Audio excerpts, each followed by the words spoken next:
کرنے کی کوشش کی جائے گی۔ 5ویں پارے کا آغاز بھی سورہ نساء سے ہوتا ہے۔ کل میں نے آپ کے سامنے چوتھے پارے میں سورہ نساء سے متعلقہ بعض اہم مضامین کو آپ کے سامنے رکھنے کی کوشش کی تھی۔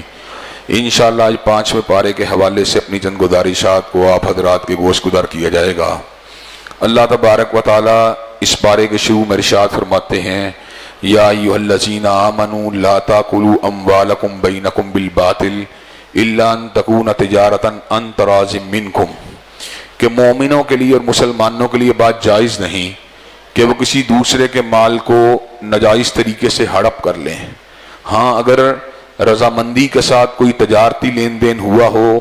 تو اس صورت میں منافع کو کما لینے کے اندر کوئی حرج والی بات نہیں، لیکن جھوٹ بول کے دھوکہ دے کر وراثت کے مال کو ہڑپ کر لینا، یا اسی طرح کسی کو کوئی کھوٹی چیز بیچ کر اس سے مال کو ہتھیا لینا، یا دور حاضر میں یہ جہیز کا ایک تصور ہے جس کا اسلام کے ساتھ کوئی تعلق نہیں ہے، کہ اس کے اندر لڑکے والے لڑکی والوں سے فرمائش کے ذریعے مال کو طلب کرتے ہیں، یہ چیز بالکل غلط اور ناجائز ہے۔ ہاں اگر باپ خوشی کے ساتھ اپنی بیٹی کو کوئی تحفہ دے دیتا ہے تو اس تحفے کو جہیز کی مد کے اندر شامل نہیں کرنا چاہیے، تاہم مطالبے کے ذریعے، دھوکے کے ذریعے، جھوٹ کے ذریعے، مال وراثت کو ہڑپ کرنے کے ذریعے، ملاوٹ کے ذریعے، کم ناپنے کے ذریعے، کم تولنے کے ذریعے، جھوٹی قسم کھا کر، حضرات گرامی کا ذخیرہ اندوزی کر کر کسی کے مال کو ناجائز طریقے سے ہڑپ کرنے کی اسلام کے اندر کوئی گنجائش موجود نہیں ہے۔ اس صورت میں اللہ تبارک و تعالیٰ اس بات کا بھی اعلان فرماتے ہیں، وَلَا تَقْتُلُوا أَنفُسَكُمْ إِنَّ اللَّهَ كَانَ بِكُمْ رَحِيمًا، اے ایمان والو تمہیں اپنی جانوں کو اپنے ہاتھ سے ختم نہیں کرنا چاہیے۔ موجودہ دور ڈپریشن کا دور ہے، انگزائٹی کا دور ہے۔ اس دور کے اندر بہت سے نفسیاتی امراض کے شکار لوگ زندگی سے مایوس ہو کر، نا امید ہو کر غلط راستے پہ چل نکلتے ہیں۔ حضرات گرامی قدر، اللہ تبارک و تعالی اہل ایمان کے پر بہت زیادہ رحم فرمانے والے ہیں۔ اللہ تبارک و تعالی کی رحمت سے کبھی بھی نا امید نہیں ہونا چاہیے۔ اللہ تبارک و تعالیٰ کی رحمت سے وہی شخص نا امید ہو سکتا ہے جو گمراہ ہو یا کفر کے راستے پر چلنے والا ہو، وگرنہ مومن و مسلمان کی امید اللہ تبارک و تعالیٰ کے ساتھ وابستہ ہوتی ہے،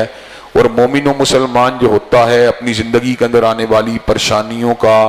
دکھوں کا، غموں کا اس انداز میں تجزیہ کرتا ہے کہ اس کو اس بات کی سمجھ آ جاتی ہے کہ میری زندگی میں آنے والی مشکلات کا تعلق در حقیقت میرے اپنے گناہوں کے ساتھ تھا، میری اپنی نافرمانیوں کے ساتھ تھا، میری اپنی کمیوں کے ساتھ تھا، میری اپنی کوتاہیوں کے ساتھ تھا۔ اللہ تبارک و تعالیٰ نے قرآن مجید میں ہمیں بہت سے ایسے نسخے بتلائے ہیں جن پر عمل پیرا ہو کر ہمارا ڈپریشن ختم ہو سکتا ہے، ہمارے نفسیاتی عارضے ختم ہو سکتے ہیں۔ حضرات گرامی قدر، ان نفسیاتی عارضوں اور ڈپریشن کو دور کرنے کے لیے جو چند اہم تدابیر ہیں، میں ان کو آپ حضرات کے گوش گزار کرنا ضروری سمجھتا ہوں۔ پہلی چیز دعا ہے۔ دعا اللہ تبارک و تعالیٰ کی بارگاہ میں انسان کی ایک التجا ہے، ریکویسٹ ہے کہ اللہ تبارک و تعالیٰ میرے اس معاملے کو حل کر دے۔ اللہ تبارک و تعالیٰ فرماتے ہیں، وَإِذَا سَأَلَكَ عِبَادِي عَنِّي فَإِنِّي قَرِيبٌ، جب میرے بندے میرے بارے میں سوال کرتے ہیں پس بے شک میں قریب ہوں، اُجِیبُ دَعْوَتَ الدَّاعِ إِذَا دَعَانِ، اور ہر پکارنے والے کی پکار کا جواب دیتا ہوں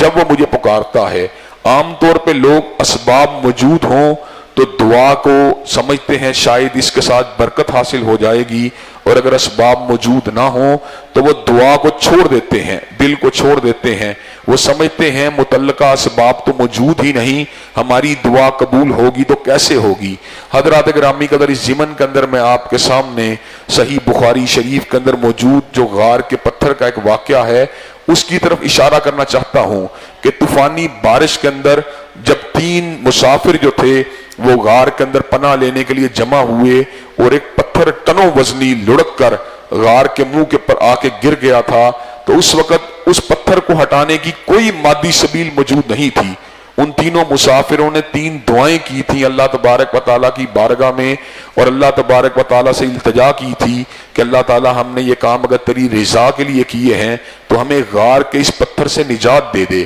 اللہ تعالیٰ نے اپنے بندوں کی فریاد کو سن کر ان کو غار کے پتھر سے نجات دے دی تھی۔ اس تنو وزنی پتھر کو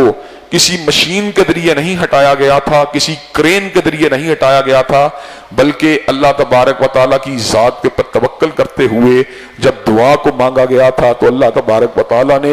اس دعا کی برکت کے ساتھ اس آزمائش کو ٹال دیا تھا۔ حضرات گرامی قدر، اسی طرح اللہ تعالیٰ کی بارگاہ میں آ کے توبہ کرنے سے بھی انسان کے مسائل حل ہوتے ہیں، اللہ تبارک و تعالیٰ کی ذات کے پر توکل کرنے سے بھی انسان کے مسائل حل ہوتے ہیں۔ اللہ تبارک و تعالیٰ فرماتے ہیں وَمَن يَتَوَكَّلْ عَلَى اللَّهِ فَهُوَ حَسْبُهُ، جس کا اللہ تعالیٰ کی ذات کے اوپر بھروسہ ہوتا ہے اللہ اس کے لیے کافی ہو جاتا ہے۔ اسی طرح تقوی کو اختیار کرنے سے بھی انسان کی تنگیاں دور ہوتی ہیں۔ اللہ تبارک و تعالیٰ فرماتے ہیں وَمَن يَتَّقِ اللَّهَ يَجْعَل لَّهُ مَخْرَجًا وَيَرْزُقْهُ مِنْ حَيْثُ لَا يَحْتَسِبُ، جو بندہ متقی بن جاتا ہے اللہ اس کی تنگیوں کو دور کر دیتے ہیں اور اس کو رزق وہاں سے دیتے ہیں جہاں سے وہ گمان بھی نہیں کر سکتا۔ حضرات گرامی قدر، اسی طرح تلاوت قرآن کے ساتھ، اسی طرح ذکر الہی کے ساتھ، اسی طرح انفاق فی سبیل اللہ کے ساتھ، اسی طرح انسان کا اللہ تبارک و تعالیٰ کی بارگاہ کے اندر رجوع کے ساتھ انسانوں کے مسائل حل ہوتے ہیں۔ چنانچہ انسانوں کو اپنی زندگی کے اندر آنے والی مشکلات سے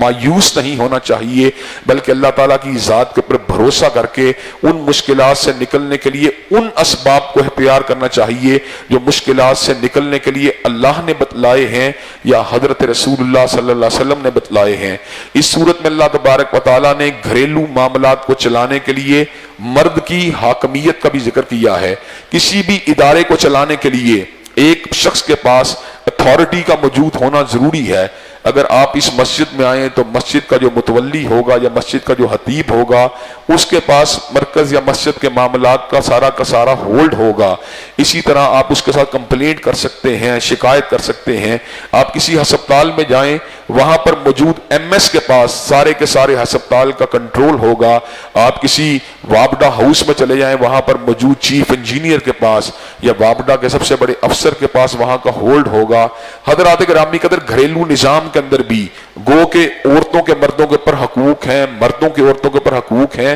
لیکن فائنل ڈیسیژن اور اتھارٹی اللہ نے مرد کو ڈیلیگیٹ کی ہے۔ اللہ تبارک و تعالیٰ فرماتے ہیں الرجال قوامون علی النساء بما فضل اللہ بعضهم علی بعض وبما انفقوا من اموالہم، اللہ نے مردوں کو عورتوں کے اوپر حاکم یا نگران بنایا ہے۔ اس کی وجہ یہ ہے کہ ایک تو وہ بھی فضیلت ہے، اللہ جس کو چاہیں اختیار دے دیں، اور دوسری وجہ یہ ہے گھر کے اخراجات کو بالعموم مرد چلاتا ہے۔ اللہ تبارک و تعالیٰ نے اس وجہ سے مرد کو ایک اتھارٹی دی ہے، لیکن عام حالات کے اندر اپنے آپ کو ڈکٹیٹر بنا لینا، عورت کو ہر وقت دبانے کی کوشش کرنا، اس کے ساتھ ناجائز اس کا استحصال کرنا، اس بات کی اسلام میں کوئی گنجائش موجود نہیں ہے۔ تاہم اگر کوئی جھگڑے کی صورت نکل آئے، کوئی کنفلکٹ کی صورت نکل آئے، کوئی کنفرنٹیشن کی صورت نکل آئے تو اس صورت کے اندر مرد کی بات کو حرف آخر سمجھنا چاہیے۔ اس صورت میں اللہ تبارک و تعالیٰ نے اس بات کا بھی ذکر کیا، اور یہ ان ایام کی بات ہے جب ابھی شراب حرام نہیں تھی، تو اس صورت کے اندر بعض لوگ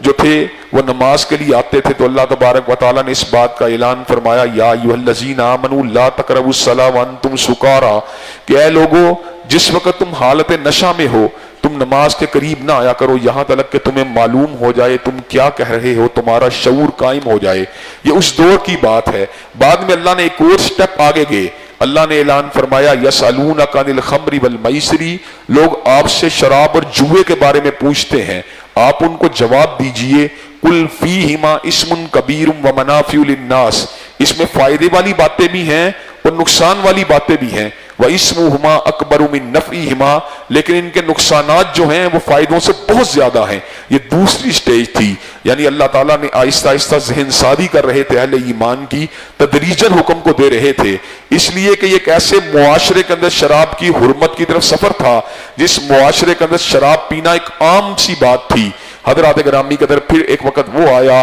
جب اللہ نے اس کو قطعی طور پہ حرام قرار دے دیا اور اس بات کا اعلان فرما دیا انما الخمر والمیسر والانصاب والازلام رجس من عمل الشیطان، بے شک شراب، بے شک جوا، بے شک بت گری اور پانسا یہ بدترین شیطانی کام ہیں۔ اللہ تبارک و تعالیٰ نے اس امر کا اعلان فرما دیا من الخمر والمیسر رجس من عمل الشیطان، ناپاک شیطانی کام ہیں۔ اللہ تبارک و تعالیٰ نے اس بات کا بھی اعلان فرما دیا انما یرید الشیطان ان یوقع بینکم العداوۃ والبغضاء فی الخمر والمیسر ویصدکم عن ذکر اللہ وعن الصلاۃ، کہ بے شک شیطان جوئے اور شراب کے ذریعے اہل ایمان کو لڑاتا ہے اور ان کو ذکر الہی سے دور رکھتا ہے۔ حضرات گرامی قدر، جوا ہارنے والا جوا جیتنے والے کا دشمن بن جاتا ہے۔ اسی طرح شراب کی حالت میں کوئی کسی کی توہین کر دے، کوئی کسی کو گالی دے دے، کوئی کسی کی گاڑی کا شیشہ توڑ دے یا گھر کے دروازے کو توڑ دے تو آٹومیٹیکلی دشمنی والی بات، کدورت والی بات پیدا ہو جائے گی۔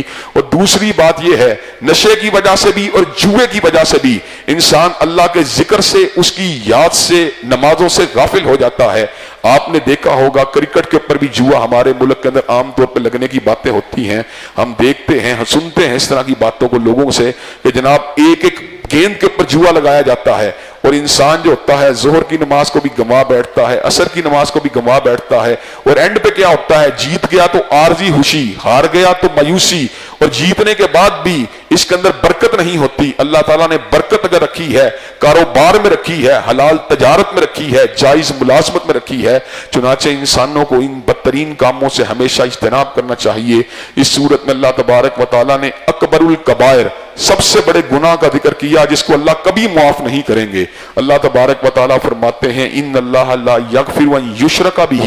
ویغفر ما دون ذلک لمن یشاء، بے شک اللہ تعالیٰ اپنی ذات کے ساتھ کیے گئے شرک کو کبھی معاف نہیں کریں گے، اور اس کے ماں سوا اللہ جس چیز کو چاہیں معاف کر دیں، ضروری نہیں معاف کریں۔ انسان کے کسی چھوٹے گناہ کے اوپر بھی اللہ گرفت کر سکتے ہیں، بڑے گناہ کے اوپر بھی گرفت کر سکتے ہیں، لیکن واحد وہ گناہ جس کے بارے میں اللہ نے قانون اٹل بنا دیا ہے، قطعی بنا دیا ہے کہ اللہ نے اس کو معاف نہیں کرنا، وہ اللہ تعالیٰ کی ذات کے ساتھ کیا گیا شرک ہے۔ اللہ تعالیٰ اپنی ذات کے ساتھ کیے گئے شرک کو کبھی معاف نہیں کریں گے۔ حضرات گرامی قدر، زنا کتنا بڑا گناہ ہے، اتنا بڑا گناہ ہے کہ انسان جو ہوتا ہے اس کے نکاح کو، جو ہے زانی کے نکاح کو اللہ تعالیٰ نے مسلمانوں کے ساتھ حرام قرار دے دیا ہے۔ لیکن حضرات گرامی قدر، ہم نے اس بات کو کتب احادیث کے اندر پڑھا ہے، ایک طوائف نے کتے کو پانی پلایا، اللہ تبارک و تعالیٰ نے اپنی رحمت کی چادر کو اس کے اوپر ڈال کر اس کی خطاؤں کو معاف کر دیا۔ حضرات گرامی قدر، یہ زنا اتنی بڑی قباحت ہے، لیکن کتے کو پانی پلانے کی وجہ سے طوائف کے گناہ معاف ہو گئے۔ حضرات گرامی قدر، 1000 دفعہ کا زنا ایک گھنٹے کے یا ایک لمحے کے شرک کا مقابلہ نہیں کر سکتا۔ چنانچہ انسان کو ہر حالت کے اندر اللہ تبارک و تعالیٰ کی ذات ہے شرک سے بچنے کی کوشش کرنی چاہیے۔ شرک فقط یہ نہیں کہ انسان بتوں کی پوجا کرے، بلکہ کسی نیک آدمی، کسی ولی اللہ، حتیٰ کہ کسی نبی کی بھی اللہ تبارک و تعالیٰ کی ذات کے ساتھ شراکت کرنا، یہ بھی شرک ہے۔ اس کی بڑی دلیل میں آپ کو دیتا ہوں، اللہ تعالیٰ نے قرآن مجید کی ایک سورت کو 10 پاروں کے برابر ثواب اس کے پڑھنے کو قرار دیا۔ قل هو اللہ احد اللہ الصمد لم یلد ولم یولد ولم یکن لہ کفوا احد۔ سورہ اخلاص جو تھی بنیادی طور پہ ٹرینٹی کے خلاف، عقیدہ تثلیث کے خلاف اللہ نے نازل کی تھی۔ عیسائی حضرت عیسیٰ علیہ السلام کو اللہ تعالیٰ کا بیٹا کہتے تھے۔ اب عیسیٰ علیہ السلام کوئی معمولی ہستی نہیں ہے، عبداللہ ہیں، رسول اللہ ہیں، کلیمت اللہ ہیں، لیکن جب بھی ان کو بھی اللہ کہا گیا، اللہ کا بیٹا بنایا گیا، تو اللہ نے اس چیز کو قبول نہیں کیا۔ چنانچہ ہمیں ہر حالت میں شرک سے بچنے کی ضرورت ہے۔ شرک جو ہوتا ہے اس کی چال اتنی خفیہ ہوتی ہے کہ یہ اندھیری رات میں سیاہ پتھر کے پر رینگنے والی سیاہ چونٹی کی چال کے انداز میں انسان کے عقیدوں میں داخل ہو جاتا ہے۔ چنانچہ ہمیں ہر آن، ہر لحظہ، ہر لمحہ اللہ ہی کی بندگی کرنی چاہیے، اللہ ہی کی پوجا کرنی چاہیے۔ عبادت عبد اور معبود کے تعلق کا نام ہے، یہ حق کسی غیر کو نہیں دیا جا سکتا۔ حضرات گرامی قدر، حضرت رسول اللہ کا حق محبت ہے، آپ کا حق اطاعت ہے، آپ کا حق والہانہ پیار ہے، آپ کا حق آپ کی ذات کے اوپر درود بھیجنا ہے، آپ کا حق آپ کے اسوے کے اوپر چلنا ہے۔ لیکن عبادت احکم الحاکمین کا حق ہے، ارحم الراحمین کا حق ہے، مالک الملک کا حق ہے، ذوالجلال والاکرام کا حق ہے، وحدہ لا شریک کا حق ہے، سریع الحساب کا حق ہے، شدید العقاب کا حق ہے، اور اس حق کے اندر کسی غیر کو اس کا شریک نہیں بنایا جا سکتا۔ حضرات گرامی قدر، اس صورت میں اللہ تبارک و تعالیٰ نے جہنم کی سنگینیوں کا ذکر کیا۔ اللہ تبارک و تعالیٰ اعلان فرماتے ہیں ان الذین کفروا بآیاتنا سوف نصلیہم نارا، وہ لوگ جو اللہ کی آیات کو جھٹلاتے ہیں ان کو آگ کا مزہ چکھنا پڑے گا۔ حضرات گرامی قدر، اس آگ کی کیفیت کیا ہوگی؟